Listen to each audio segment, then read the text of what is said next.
et vous dire tout d'abord que nos agents ont accompli et accomplissent un travail extrêmement sérieux et professionnel. Je donnerai pour exemple la mise en route de la procédure d'évaluation des agents en lieu et place de la notion, bon, tous les maires connaissent. On a totalement changé de système. L'action de formation partagée entre la communauté de communes du Vernois et les communes pour la formation de sauveteurs secouristes du travail. La réunion d'échange entre les agents de la communauté de communes et les secrétaires des communes. C'est en affermissant les liens d'organisation entre les communes et la communauté que nous pourrons rendre encore plus efficaces les actions que nous mettons en place. Moi, je voudrais ici souligner l'accompagnement administratif sérieux à notre service, je veux dire au service des élus.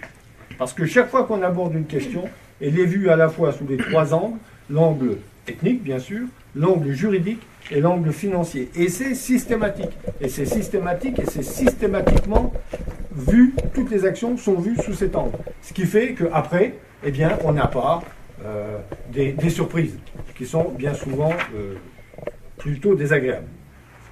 Je vous dirai deux mots donc, sur les points que n'a pas abordé Jean-Paul Eckenfelder, deux mots sur la zone du Cheval Blanc 2. Enfin, au bout de 4 ans, nous avons terminé la configuration structurelle de cette zone. La protection incendie est assurée, monsieur le préfet, monsieur le sous-préfet, pardon, j'anticipe. Le budget annexe n'existe plus, ça c'est pour monsieur Thomas. Les réseaux sont repris ou en passe de l'être, ça c'est pour les deux présidents des syndicats. Donc pour moi, c'est une vieille histoire, même s'il reste des terrains qui ne sont encore... tous les terrains sont vendus, mais pas encore construits.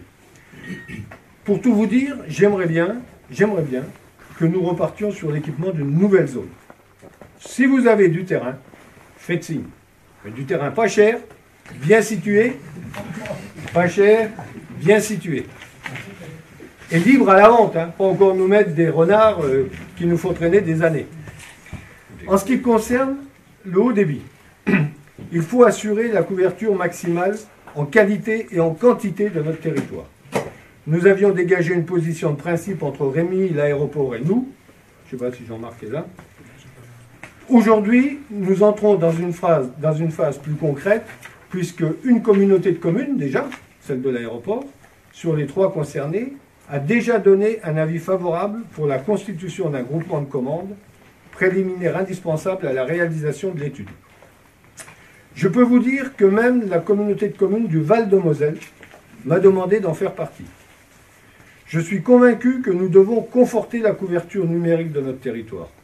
Pour les entreprises, d'abord pour les entreprises, petites ou grandes, pour les écoles et pour nos concitoyens.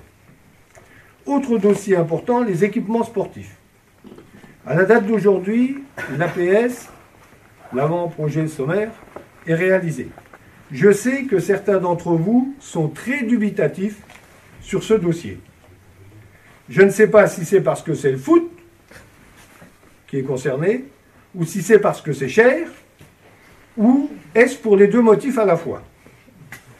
Je voudrais, chers collègues, vous convaincre en vous disant, mais vous le savez déjà, que le sport remplit des fonctions sociales importantes, que ce soit au niveau de la santé, de l'éducation, de la citoyenneté, permettra-t-il de prendre la compétence avant la fusion? Ça, c'est une question que nous verrons au cours de l'année 2013. La fusion, justement, je ne peux pas, en ce début d'année, laisser cette question de côté. Sans faire de l'archéologie, je vous rappelle qu'en 2007, un projet de territoire a été réalisé entre les communautés de communes du Val-Saint-Pierre, de l'aéroport et du Vernois. Pour moi, ce projet n'avait qu'une seule vertu, parvenir à la fusion volontaire des 3 communautés. Or, personne n'en voulait de cette fusion. Et ce projet de territoire s'est révélé, à mes yeux, totalement inutile. On aurait pu faire des économies de réunion et des économies d'argent. Je connais des communautés de communes qui ont fusionné volontairement sans attendre que l'État impose ses vues, comme cela nous arrive aujourd'hui.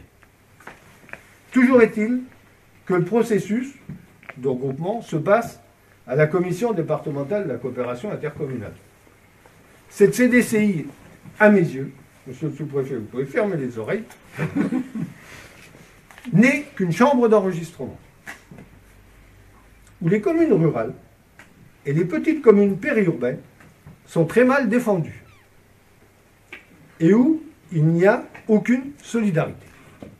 Il n'y a aucune solidarité. Une fois que chacun s'est tiré du bourbier en disant tout sauf Metz, hop, on s'en fout, on gagne sa base et on ne bouge plus.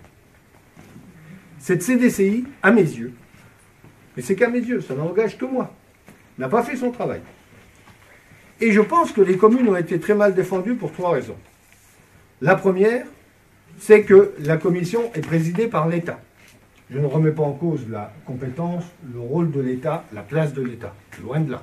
Au contraire. Mais je veux dire par là qu'une commission d'élus présidée par le préfet, sans, encore une fois, je ne mets pas en cause la personne ou la qualité de la personne.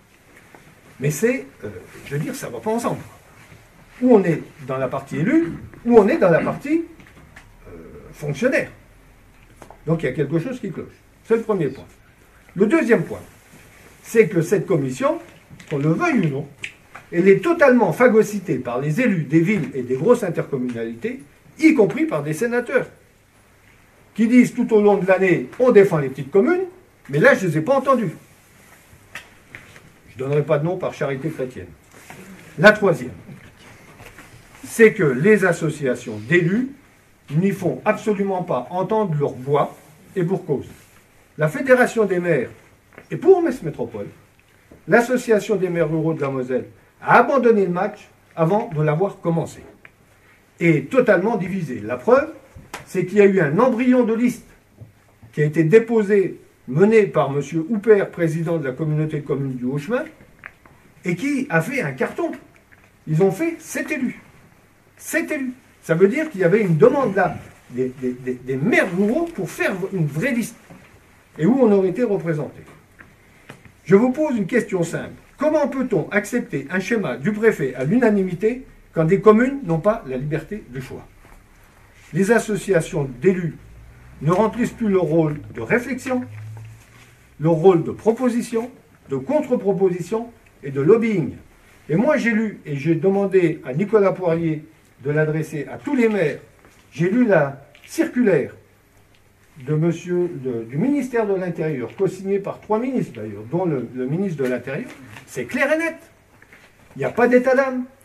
On y va, on fait ce qu'on a dit, et on y va. Il y a un ton que j'ai trouvé impératif dans cette lettre. L'État fait son boulot. L'État fait son boulot. Je dis qu'il n'y a pas qu'ici, au Val-Saint-Pierre ou à Rémy, que des communes sont contrariées dans leur choix. Il y a aussi d'autres lieux en Moselle. Alors parfois on nous dit, et je l'ai souvent entendu durant l'année 2012, et je peux vous dire que ça m'a un peu agacé, même si je ne dis rien. On me dit, les décisions ne sont pas prises à la CDCI, mais dans les communes, voire dans les communautés de communes. Tiens donc, et depuis quand ? Et puis maintenant, on nous dit, si la CDCI se réunit à nouveau, elle pourra revenir sur le vote unanime du 22 décembre 2011. Alors, où est le pouvoir? Est-ce qu'il est un coup à la CDCI et un coup, il n'y est pas? Moi, j'y comprends plus rien. Toujours est-il que c'est grâce au vote des communes de la future et hypothétique communauté de communes du Sud Messin que la CDCI va pouvoir se réunir à nouveau. C'est hypothétique encore. On n'existe pas. Et je ne sais pas si on existera. Vous ne répondez pas aujourd'hui. Hein. Moi, j'attends la suite avec impatience. Et je me demande si la CDCI va se prononcer sur le Sud Messin ou sur Metz Métropole. Parce que si elle doit se prononcer sur le Sud Messin, qu'est-ce qui va se passer? Est-ce qu'elle va se prononcer sur Metz Métropole ou pas? Moi, j'attends tout ça avec impatience. Quand je dis que les associations d'élus ne font plus leur boulot, j'en apporte une nouvelle preuve avec le SCOTAM. Ce machin est en train de nous étrangler démographiquement. Le nœud coulant se met en place. Vous avez lu dans la presse que Metz vient de perdre encore 2,5% de sa population au dernier recensement, que toutes les grosses communes périurbaines perdent de la population, et que ce sont nos communes rurales et nos petites communes périurbaines qui gagnent des habitants. Le SCOTAM veut nous imposer des quotas pour arrêter la saignée urbaine. J'estime que c'est inacceptable. Inacceptable. J'ai écrit à Gros Didier, qui est le président de la Fédération des maires de Moselle, j'ai écrit à Merel, qui est le président de l'Association des maires ruraux de la Moselle, et j'attends leur réponse. Non seulement j'attends leur réponse, mais j'attends des actes. Parce qu'on ne peut pas admettre cela.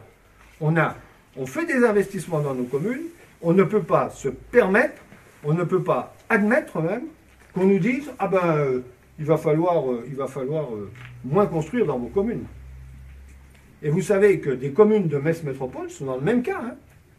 Vous avez, ce n'est pas un secret, je parle de FEI. FEI est embêté à l'heure actuelle pour ce même motif. Pour ce même motif.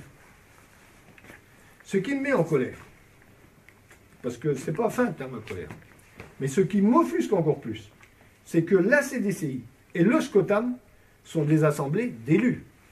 Ce seraient des fonctionnaires. On pourrait encore admettre certaines choses. Excusez-moi, les fonctionnaires, hein. J'en étais un aussi. Non, mais je veux dire, on pourrait dire,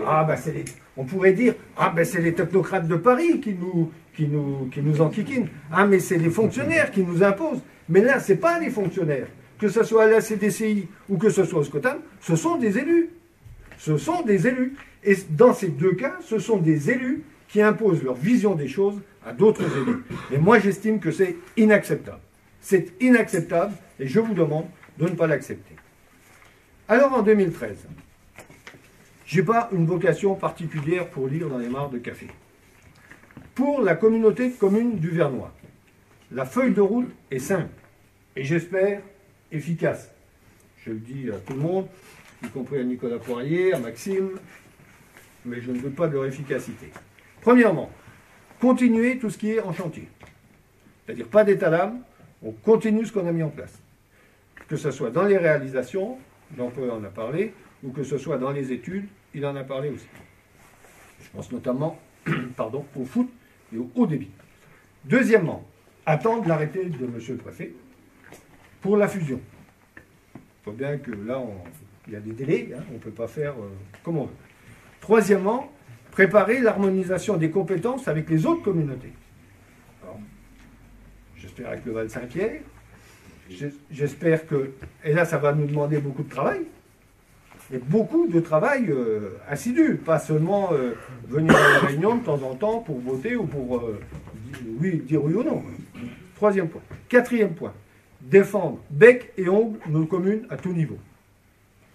J'ai pris l'exemple du SCOTAM, il faut enfoncer le clou. Et enfin, d'une façon plus légère, je vous demanderai d'avoir des idées pour marquer le 10e anniversaire de la communauté de communes du Vernois. Alors, certains tout à l'heure tu disais que c'était presque un enterrement, c'était la dernière. Moi je pense pas. Il y a des enterrements qui sont plus gays que des mariages. Bon, alors.